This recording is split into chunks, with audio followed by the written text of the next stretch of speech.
از نصرالدین پرسیدن ماه بهتره یا خورشید؟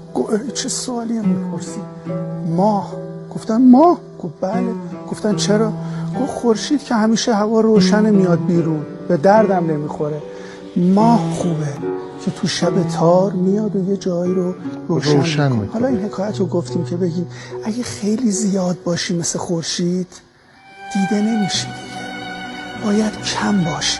عطار قشنگ گفت اگر گرد کسی بسیار گردی، اگرچه بس عزیزی خار کردی. و این دو بیتو که خدمت بینندگان میگم توجه کنید، این راهکار خیلی خوبیه.